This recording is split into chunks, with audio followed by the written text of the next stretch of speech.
नमस्कार। प्रवास Akshay news centre को आप सभी का स्वागत है। केंद्रीय मंत्रिमंडल के आज लिए गए फैसले केवल बुनियादी ढांचे के विकास की दिशा में बड़े कदम नहीं हैं, बल्कि इनके निहितार्थ सीधे सीधे राजनीति और चुनावी समीकरणों से भी जुड़े हुए हैं। विशेषकर बिहार में होने वाले आगामी विधानसभा चुनाव को देखते हुए इन निर्णयों का खासा महत्व है।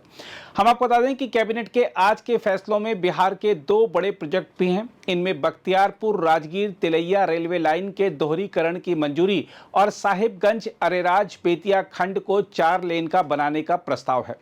रेलवे परियोजना से नालंदा, राजगीर और गया नवादा जैसे आकांक्षी जिलों को सीधी राहत मिलेगी। ये वे क्षेत्र हैं जहां विकास की कमी लंबे समय से एक चुनावी मुद्दा रही है। इसके अलावा धार्मिक और पर्यटन दृष्टि से महत्वपूर्ण स्थलों तक तेज और सुविधाजनक रेल पहुंच न केवल आर्थिक गतिविधियों को बढ़ाएगी, बल्कि स्थानीय रोजगार व स्वरोजगार के अवसर भी खोलेगी।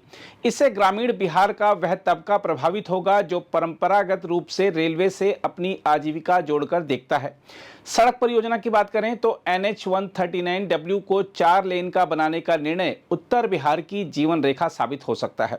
चंपारण, गोपालगंज और सीवान जैसे जिलों में यह निवेश सीधे सीधे ग्रामीण अर्थव्यवस्था, कृषि उत्पादों की बाजार तक पहुंच और सीमा पार व्यापार को प्रभावित करेगा। यही वह इलाका है जहां बीजेपी और NDA गठबंधन की चुनावी पकड़ बनाए रखना चुनौतीपूर्ण रहा है। नई सड़क से यात्रा समय में भारी कमी, पर्यटन सर्किट को प्रोत्साहन और लाखों रोजगार सृजन का वादा चुनावी भाषा में विकास की गारंटी के रूप में पेश किया जाएगा। इसके अलावा रेलवे कर्मचारियों को 78 दिनों का उत्पादकता से जुड़ा बोनस मंजूर करना भी राजनीतिक दृष्टि से बेहद अहम है। हम आपको बता दें कि बिहार रेलवे कर्मचारियों का बड़ा केंद्र रहा है और उनका सामाजिक राजनीतिक प्रभाव काफी व्यापक है।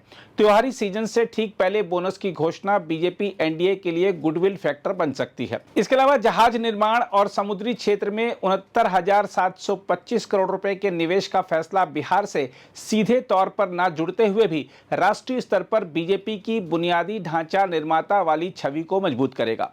यह पैकेज भारत की भू रणनीतिक शक्ति को भी रेखांकित करता है और उद्योगपति वर्ग से लेकर रोजगार तलाशने वाले युवाओं तक सबके लिए एक सकारात्मक संदेश देता है। राजनीतिक दृष्टि से देखें तो इन फैसलों का समय बेहद महत्वपूर्ण है। बिहार चुनाव से पहले यह संदेश देना कि केंद्र सरकार न सिर्फ राज्य के लिए बल्कि पूरे देश के लिए बड़े बड़े फैसले ले रही है, बीजेपी के चुनावी अभियान का मुख्य आधार बनेगा। नीतीश कुमार की JDU और अन्य सहयोगी दलों के लिए भी ये घोषणाएं वोटरों के बीच ठोस काम दिखाने का अवसर प्रदान करती हैं। बुनियादी ढांचे की दृष्टि से ये निर्णय लंबे समय में लाभकारी होंगे। रेलवे और सड़क परियोजनाएं रसद लागत घटाएंगी, पर्यावरणीय लाभ देंगी और व्यापारिक कनेक्टिविटी को बढ़ाएंगी। वहीं जहाज निर्माण पैकेज भारत को वैश्विक नौवहन प्रतिस्पर्धा में नई पहचान देगा। कुल मिलाकर कहा जा सकता है कि आज के मंत्रिमंडलीय फैसले बीजेपी NDA गठबंधन को चुनावी धरातल पर मजबूती देंगे और बिहार की जनता को यह विश्वास दिलाने की कोशिश करेंगे कि विकास की गाड़ी सही पटरी पर है। सवाल यही है कि क्या मतदाता इसे ठोस परिवर्तन के रूप में महसूस करेंगे या इसे चुनावी राजनीति का हिस्सा मानकर सीमित प्रभाव देंगे। चुनाव का असली इम्तिहान इसी पर निर्भर करेगा। बहरहाल आइए देखते हैं कैबिनेट के इन फैसलों को लेकर केंद्रीय सूचना और प्रसारण मंत्री अश्विनी वैष्णव क्या जानकारी दे रहे हैं। माननीय प्रधानमंत्री जी ने बहुत ही ऐतिहासिक फैसले लिए हैं। उन फैसलों पे आता हूं मैं। करीब 95,000 करोड़ रुपीस के टोटल फैसले आज के कैबिनेट मीटिंग में हुए हैं। कई सेक्टर्स को कवर करते हैं ये फैसले। रेलवे, हाईवे, रेलवे के बोनस का विषय है। शिप बिल्डिंग बहुत बड़ा रिफॉर्म है। शिप बिल्डिंग में मेजर रिफॉर्म है, डिटेल में आपको बताऊंगा। हमारी ह्यूमन रिसोर्स जो रिसर्च एंड डेवलपमेंट एक्टिविटीज़ के लिए, रिसर्च एक्टिविटीज़ के लिए फेलोशिप का प्रोग्राम और मेडिकल एजुकेशन में नंबर ऑफ सीट्स को बढ़ाना। ओवरऑल बहुत बड़े फैसले लिए गए। एक एक करके आता हूँ। सबसे पहले हमारे रेलवे का बख्तियारपुर राजगीर तिलैया लाइन है, इसकी डबलिंग का फैसला लिया गया है।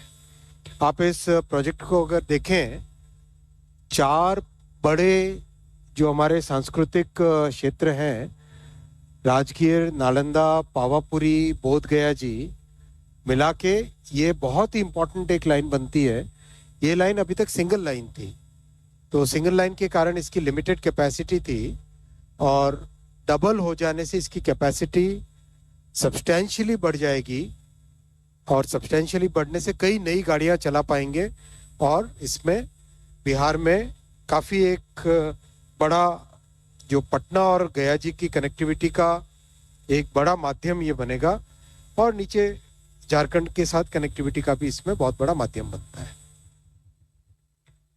104 किलोमीटर लंबी ये लाइन है। 2192 करोड़ रुपीस का इसमें इन्वेस्टमेंट आएगा और जैसा आपको बताया 4 मेजर डेस्टिनेशंस कल्चरल हेरिटेज के राजगीर, नालंदा, पावापुरी और बोध गया इनको कनेक्ट करेगा। एक्स्ट्रा कार्गो करीब 26 मिलियन टन्स पर एनम इससे कैरी करेगा। टूरिज्म बढ़ेगा, रिलीजियस मूवमेंट बढ़ेगा, कल्चरल मूवमेंट इसमें बढ़ेगा और डे टू डे यूज के लिए जो रेलवे की डिफरेंट कनेक्टिविटी होती है वो भी इससे, इस प्रोजेक्ट से बढ़ेगी। दूसरा है नॉर्थ बिहार का।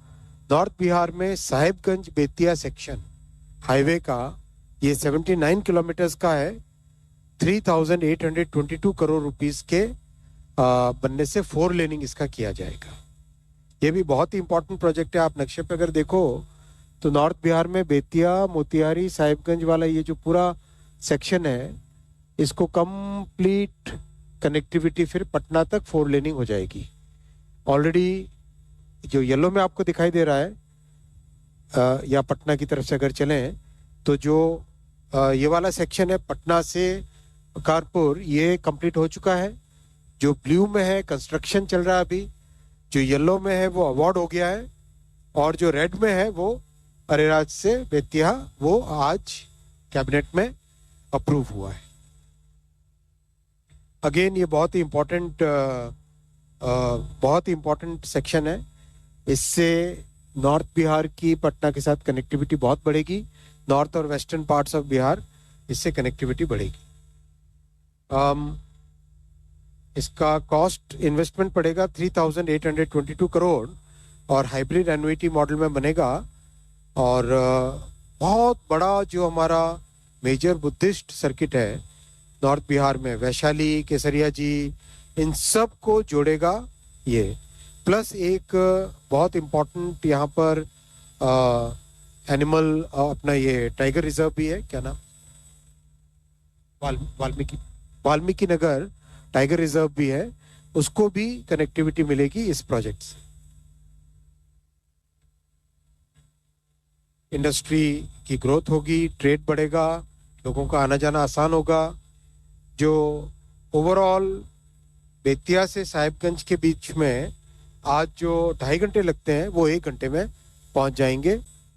तीसरा फैसला आज लिया गया, रेलवे के कर्मचारियों के लिए बहुत बड़ी ये खुशखबरी है। प्रोडक्टिविटी लिंक्ड बोनस अप्रूव किया गया आज कैबिनेट में माननीय प्रधानमंत्री जी ने। 78 डेज का 1866 करोड़ रुपीस का बोनस रेलवे के सभी कर्मचारियों को दिया जाएगा। करीब 10,90,000 कर्मचारी हैं जिनको इसका बेनिफिट मिलेगा। 10,90,000 कर्मचारियों को इसका बेनिफिट मिलेगा रेलवे का। और रेलवे में बहुत अभी रिसेंट टाइम्स में कार्गो बढ़ के 1.6 बिलियन टन पे हुआ है, जो कि यूएस और रशिया और यूरोप से बढ़ के नंबर 2 पे भारत की रेलवे ऑलरेडी नंबर 2 पे पहुंच गया है by doing all these reforms and improving the capacity of railways. अगर आप भी लेना चाहते हैं देश दुनिया की तमाम जानकारी तो आज ही सब्सक्राइब करें हमारे चैनल को। साथ ही नीचे दिए बेल आइकन को जरूर दबाएं ताकि हर अपडेट आप तक पहुंच सके।